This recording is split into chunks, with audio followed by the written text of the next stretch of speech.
to be back here on this stage. I probably won't have the proper words to actually express how I feel for tonight, but I would like to officially welcome all of you to my 15th anniversary concert, Ember!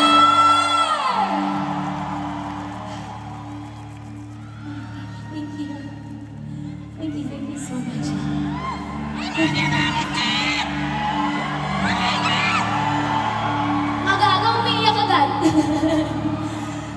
Thank you guys so much. Honestly, this is the most nervous, the most, stressed, sobrang daming iniisip, but also, this is the most excited that I am for any concert that I've ever done in the last 15 years, just because I feel like I get to finally share with you kung ano yung dream concert ko po. And I'm just so happy and so blessed to have an amazing team who have been working alongside me in making all of this happen. Ngayon pa lang po, palakpakan na po natin silang lahat. Thank you guys so much. But ultimately, we wouldn't have 15 years to celebrate if it weren't for each and every one of you who have just continued to support me throughout so many years of my career. Dahil po sa inyong lahat ay nandito pa rin po ako. Maraming salamat po. Daghang salamat. Thank you so much. Thank you. I'm so excited kasi grabe, our team has been working so hard and buntik nang hindi na rin kami ma-push sa show na to, but we are here and you guys are here. Thank you. Thank you so much. Okay, as I catch my breath, let's chill out a little bit. Sino ba dito yung mga, it's a Tuesday. Sino ba dito yung galing sa school or work? Meron ba? Sino naman po dito yung hindi galing sa school and work dahil nag-leave sila?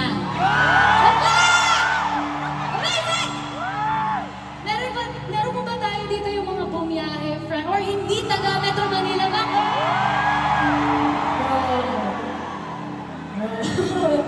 Okay, ito. I'm gonna try one more.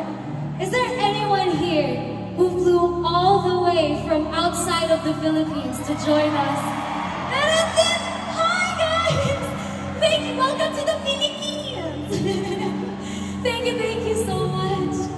Whether this is your first concert or not, I can assure you guys that this will be unlike any other concert that I've done in the last 15 years. And I'm just super excited kasi itong show na to, I really want to put front and center the music that I was entrusted with, and the music and the songs that I was given the space to create. And so I'm very excited to just revisit so many songs and so many memories with you throughout the last 15 years. So we would like to invite all of you to just sit back, relax, and enjoy Ember.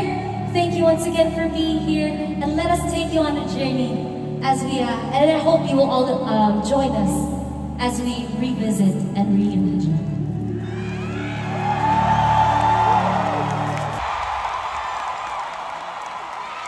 Ladies and gentlemen, let's give it up for Jaja, Angel, April, and Rachel, Sana and Gabe from 18! Coach and Jayarma, thank you so much.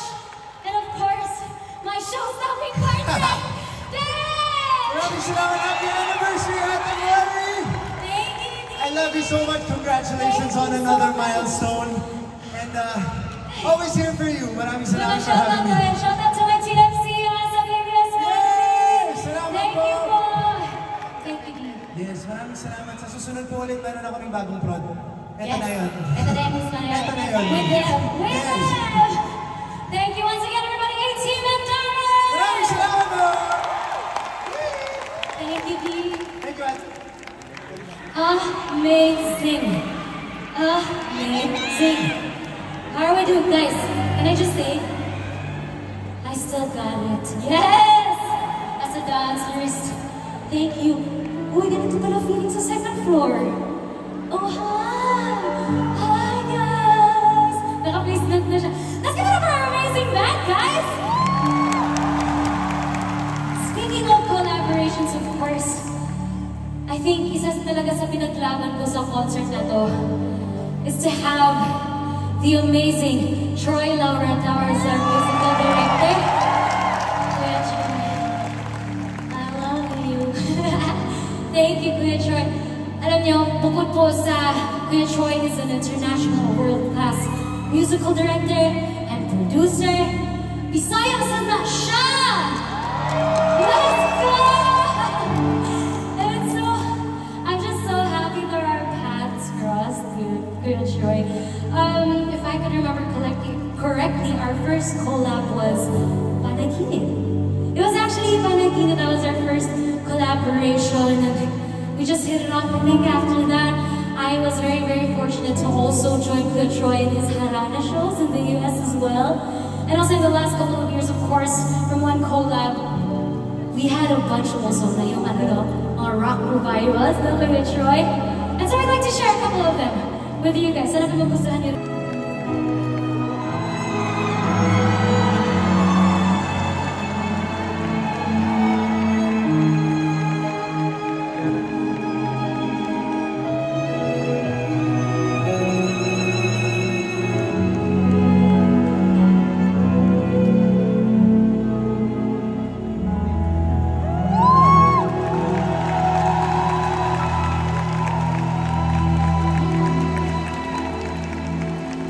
Ultimately, wala pong Morissette dito ngayon kung hindi po dahil sa magulang ko. Let's please give a hand for my family that I wrote this song for. Thank you so much. Thank you. Oh, thank you so much. I love you, Mom and Dad, Mama Marie. My family is here. Complete na yung concert ko. Thank you so much. Let's also please give it a hand for Kuya Kiko Lloren on cello. He is the same cello player who played on the track po. Maraming salamat. Thank you so much. And also, Daddy, happy birthday! Belated happy birthday! I love you! Love you, Daddy. Thank you so much. Maraming salamat po. Sa mga nandyan, nasad ako. Happy na ako ulit. Thank you so much. Oh, what a year, Lord. Thank you. I'm just very, very grateful for the year that I had, really. I mean, 15 years definitely, but I think the icing on the cake was this year. Hindi dahil I'm celebrating my 15th, but really, and I mean, you guys know, the icing on the cake really for me this year is the reconciliation of me and my family. Thank you po. Gusto ko lang din po mag-thank you sa lahat po ng prayers po ninyo. And a very, very big shout out also to my Moinatics for making it happen. Thank you, Dad.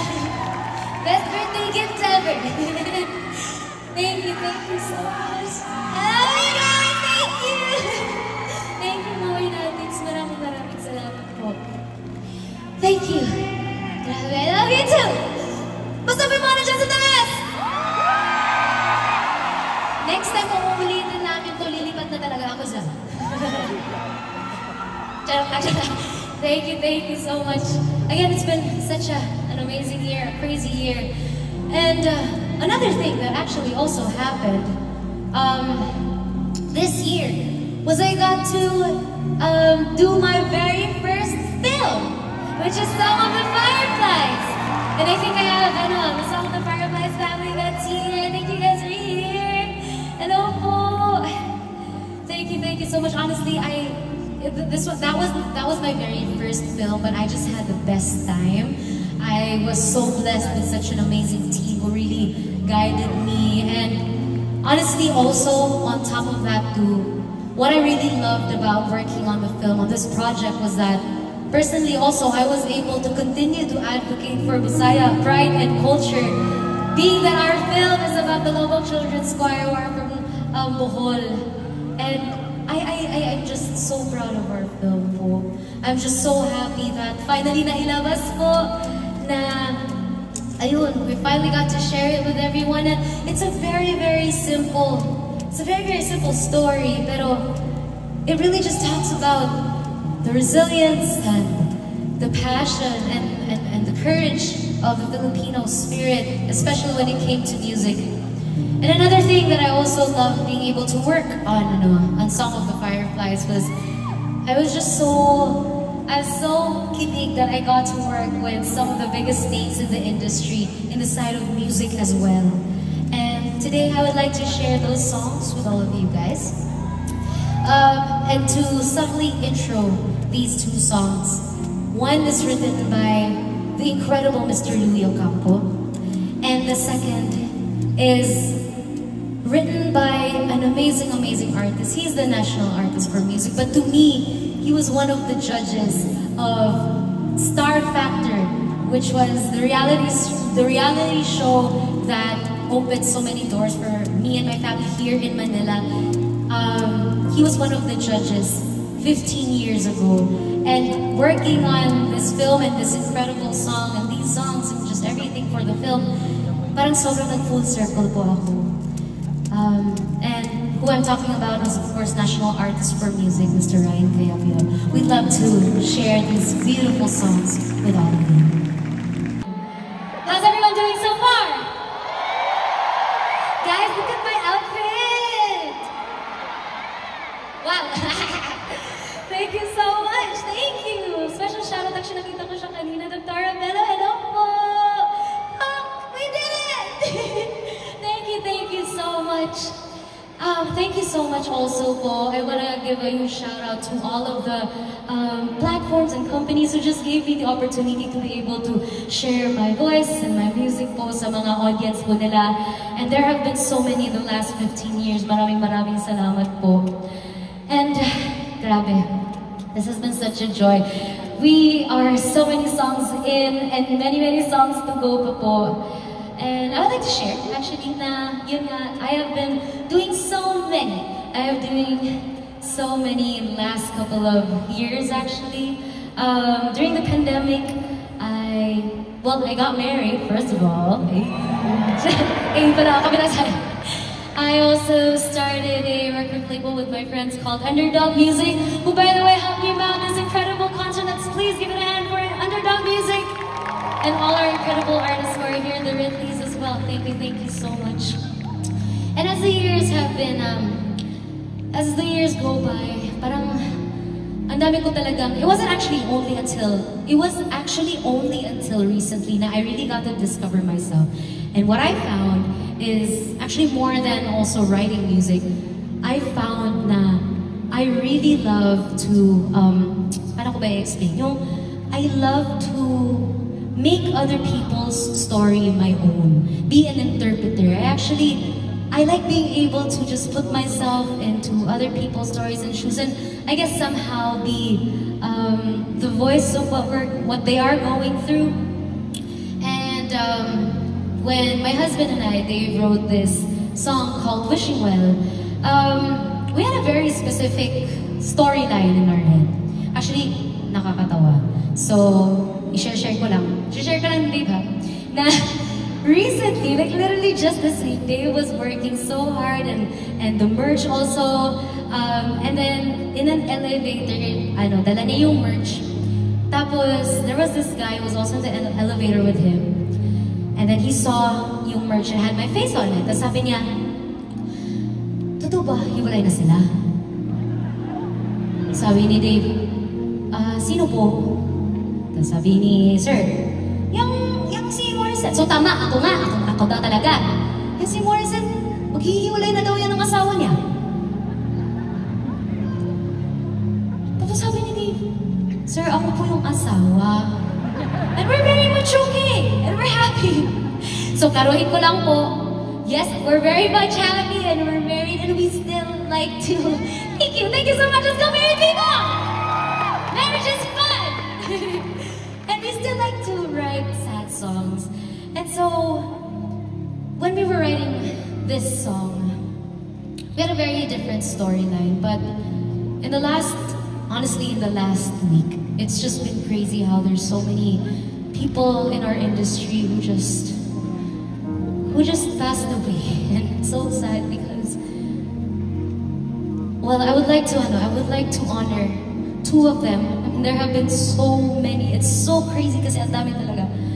I would like to honor the memory and the art and the legacy of two of them. One is the Sir G.A. Fallarme.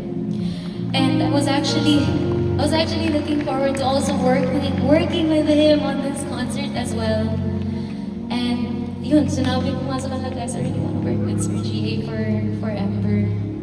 And then another one is si Kuya Davey Langit. I got the chance. Let's just please give them a big round of applause. Such people, such amazing people in our industry who are gone too soon. I got to work with Kuya Davey very, very briefly, but of course I know of him. Like sobrang, he's well respected in our industry. I got to catch up with him nung naghimikandog po ako before. And it's just, it's so crazy. Now life is so short. And so going back, I just wanted to honor them on this stage today because they're such amazing creatives. Creatives and artists that we lost too soon. And going back, when we were writing Wishing Well, we had a very specific storyline in our head, which is, okay, itong Wishing Well, this is about parang yung losing the longing for someone. Yung parang ko ba i-explain? You're letting go of the longing that you have for someone who no longer longs you.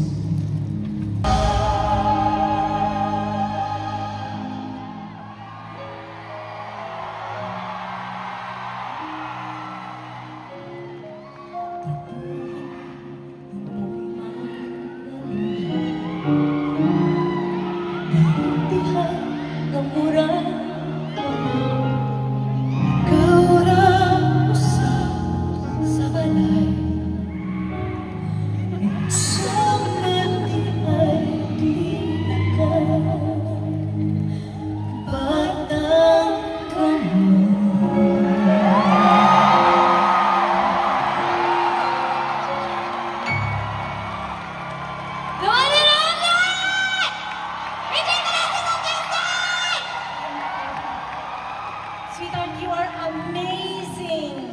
Palakpakan po natin si amazing! Thank you again. Oh, it is my pleasure. It is my pleasure. Anytime you need me, you know that I'm always gonna be here. Whether to sing in your concert or just even to talk to me about anything and everything. I will always be here. It's so lovely to have the privilege to just share so many with you. Thank you so much. It is an honor for me to be in your 15th year anniversary. Like I said, I think you are an amazing singer. You have so many talents. Grabe, you write songs, you play so many instruments, and not only that, you can act. You know, that's a magandang combination yun eh, diba? Oh, maarte lang. Wala akong misstretch. Tingnan mo naman yung aking. Oh, ay, si Susan at si Amalia nag-retro. Hello! Thank you, Miss Rich, and thank you. I actually wanted to also remind everybody of Bisaya man is si Miss Rich. Bisaya! Good po. Uy! Good po. Salamat kaayo kay, ano ba yan? Pinakanta mo ako doon sa Ihila. It's one of my favorite songs of hers. My favorite talaga na namalat ka nakakakanta kasi pajulit-julit ko pinapatugtog yung, ano nga yung kanta mo? Yung, which one? Ang dami ni Strange. I don't know. Do you have any papers? Hindi, yung kinanta natin dati. Ay, yung ano, akin. Oo, yun. Akin ka na lang. Oo, namalat ka doon, te. Namalat ka. Sa pajulit-julit ko talaga pinapakanta. I love that song. Me too. And not only because it was such a great song, I think I loved it because I love the way you sang it. Oh, thank It was very sincere, and the ad-libs and the end. Yung saktong-sakto lang, yung hindi ka nagyayabang na kaya ko to, no? Hindi, parang, eto yun. Shoutout ko na rin po si Kuya Kiko Salazar, of course. Yes, I think it's such a beautiful song and you sang it really, really well. I just want to say thank you for inviting me here. And yun nga, I just wanted to greet you happy anniversary. And I hope that you continue this journey. Madami ka pang mararating, marami ka pang may experience, mas gagaling ka pa. Coming from you, thank you so much. So, and I'm also very happy that your parents are here. Yeah! Asa man sila? Uy, Asa man? Oo ka na. Oo na. Hindi ay sila. Oy! Hello, oy! Hello! Actually, beside to si Miss Risha, sobrang nag-check up on me during that. Mari, okay ka na. Lalo na pag may may mga nababasa si Miss Risha, like, Mari, nandito lang ako. No, because I can relate. You know, and I also wanted to not just be a friend on stage, but also be involved, hopefully, in your lives. Yung mga kabataan ngayon, kasi syempre parang gusto kong maging tenga, maging boses ninyo, na gusto ko lang malaman ninyo na I really am just here.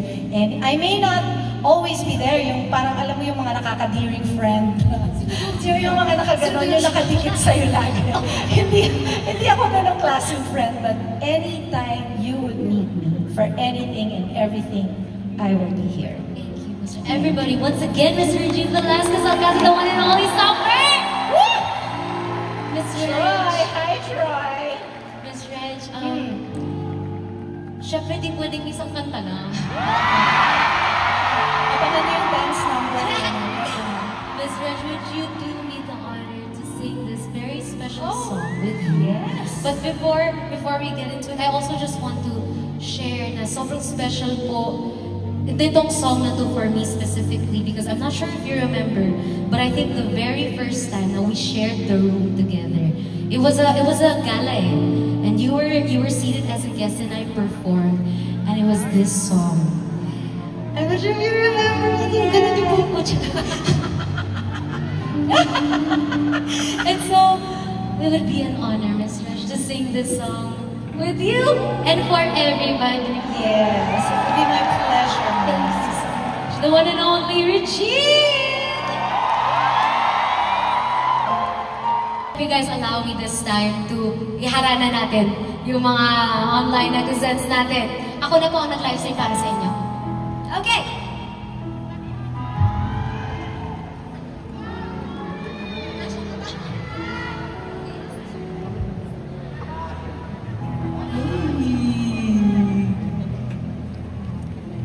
This is my Taylor Swift moment.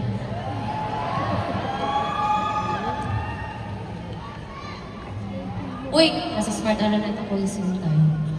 Smart yung signal namin. I did it.